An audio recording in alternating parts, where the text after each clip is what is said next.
This message is for the collective. Happy Samhain. I hope that you're all having a really amazing Witches New Year. I am visiting family today, so I have a very different setup. The lighting is not the best. If I put the flash on, then it creates even more shine than we're seeing here. So hopefully you can bear with me because the messages are pretty amazing. I'm using this Gypsy Witch Fortune-Telling playing cards, but it also is very significant in terms of connection to spirit. So I got blessing from spirit to use this card today, this deck, I should say. And this first reading I'm doing is for the Divine Feminine. The next one will be for the Divine Masculine. So if you identify as a Divine Feminine, this will be your reading for today. The cards in the inner circle, the inner 8 cards, shape the destiny of the person. The outer 8 cards are the forces that surround the person. So I'm going to read card by card. And I'm going to hold it up to the light so that you can see. So we're going to start with this first one. And I'm actually going to put it on 1 so we have a better view here. So number 18, this card represents the lady whose fortune is being told, and all other cards affect it to a degree in accordance to their relative proximity. So we're just going to focus on the lady's fortune. So if you are not a lady but you identify as a Divine Feminine, this reading is still for you. Let's just focus on Divine Femininity because that's what I'm called to read for. First card, number 26, the park foretells a new love when very near, if distant, false friends. So it is very near, so a new love. It doesn't necessarily have to be a romantic love, could be a platonic love, animal love, whatever that means for you, but a new love is coming your way. Number 7, the bouquet of flowers, an absolute indication of long and happy life. If children are near, by extraordinary honor and fame. There is no children near, however, a long and happy life. That is amazing. Next is number 48. The money safe indicates riches. If shut side is towards the person, it denotes loss by speculation. So the shut side is not towards the person, the open side is. So riches, whether that's riches of health, monetary riches, whatever that means to you, riches are coming your way. Number 16, the ship is the symbol of riches. Oh, double riches, look at that. And when near indicates wealth by inheritance or trade. It also foretells voyage. So maybe you're traveling somewhere and that has to do with part of your fortune. I'm not sure what that means for you. However, riches are very near. Double confirmation there. Number 40, wine is a symbol of cheerfulness and gaiety. We also have all these indications of the different suits. So if that resonates for you in any way, please take those messages in. But I want to keep this reading shorter versus longer. So we're just going to talk about the numbers and the descriptions on the card at this point versus talking about swords and king suits and using it as a tarot deck. We're just going to focus on the images within the numbers. So number 47, the bride ensures for a single person the fulfillment of their highest aims when near. So this is near, so your highest aims, alignment with your higher self.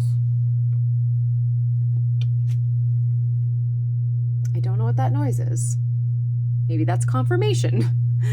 Number 50, the bear is a sign of successful speculations.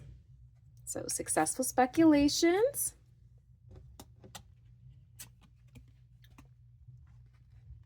It's also the King of Wands. So I said I wasn't going to talk about suits, but having the Wands card is like significant in terms of like entrepreneurial power, leadership, stepping into your power. So consider that message as well, because that came to me from my guides. Number 27, the dog, if near, represents true friends. Well, it's near, so we don't even need to read the next part because it is within the inner circle of the Divine Feminine. Now let's read the outer circle. So we just talked about the inner circle, and that shapes the destiny of the Divine Feminine. Now the outer circle, again, as I mentioned, it represents the forces surrounding the person. So it doesn't necessarily mean that it's going to fully impact to the degree of the inner circle, but it could have some impact. So number 51, the lion, put under the light, prestiges a sudden shock from bad news. So because This is in the outer circle. I don't believe this news, and I'm being told by my guides, this news isn't going to be horrible, not something that you can't handle. It's just going to be a bit of a shock and unexpected. But you are capable, you are strong. You have so much good abundance, riches, strength within, good friendships. So please do not worry.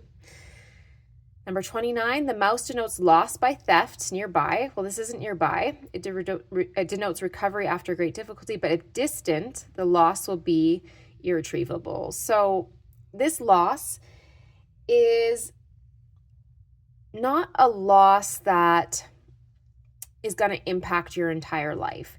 You also have the Six of Spades, so that's the Six of Swords. So this will be healing and recovery from this. You will heal and recover from this loss. Number 1, the sun near signifies happiness. Near snakes, mice, and dark side of clouds precedes vexation. So because it's near the mouse, you need to make sure you're protecting yourself. So make sure you're protecting yourself daily, releasing energy that no longer serves you. I like to do a lot of tapping, release energy that no longer serves me. I ask my body to release any energy that no longer serves me, that keeps me out of alignment with my higher self and God. You could say, if God doesn't resonate with you, spirit, source, the divine, whatever you connect with. But Three of Hearts, again, I said I wasn't going to talk about it, but I feel like it's calling to me to talk about it. Three of Hearts is like Three of Cups, so healing and friendship and connection. So just know, like, it is near mice. However, you just need to make sure you're protecting yourself, doing some extra layers of protection. Number 14, the rider is a sure sign of good news, unless alongside 6, 8, 11, or 13. So we don't have a number 6, 8, 11, or 13. So we are good. So good news. Number 27. Oh, number 24. It has been a long day, so I do apologize. And we're entering Mercury retrograde, and I'm a Gemini sun, so it's been interesting for me lately. Articulating. Hand in hand indicates confiding disposition. When in close proximity to 38, 39, 42, or 47, friendship will warm into love. I didn't read the other ones because we're not near those numbers, but we are near number 47. So friendship will turn into love. Then we have number 34. The star ensures success in all enterprises when near. When very distant, some unlucky events. So I do want to ask, because the inner circle has been super positive and the outer circle has talked about, some bad luck, some bad news, needing some protection. So I just want to ask the pendulum, is the collective safe? Is this bad news? These cards in the outer circle, is there any harm coming to the collective? Are they going to be safe? Are they going to be protected? Do it over this card, actually.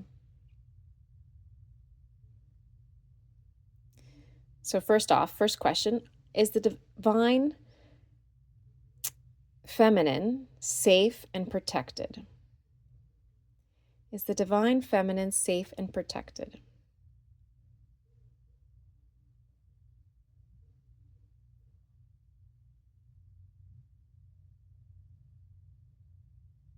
Yes. Is this bad news or unlucky events that we're being told about going to cause major impact in the life, or is it just, I guess let's start with that. Is it going to cause any major impact in the divine feminine's life that they need to be concerned about?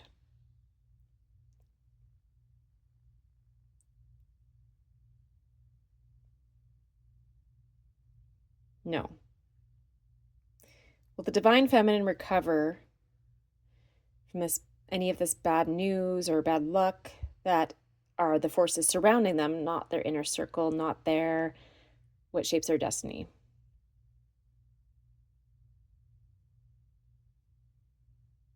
Yes. Okay.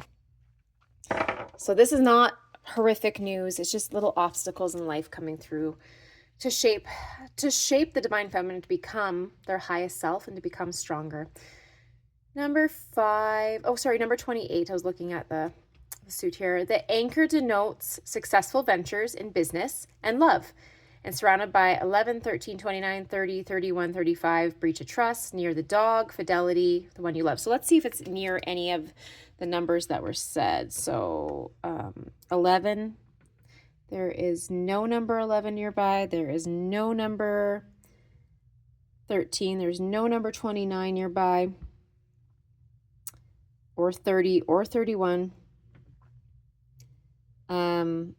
or 35. But the dog is nearby. So with the dog,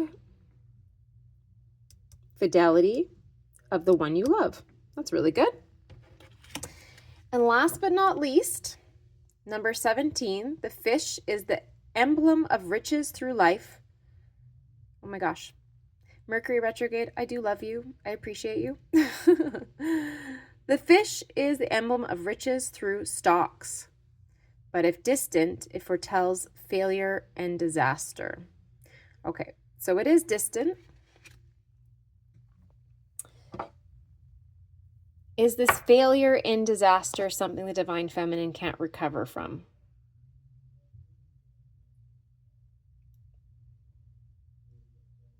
No. Will the divine feminine recover from any of this failure that this card denotes?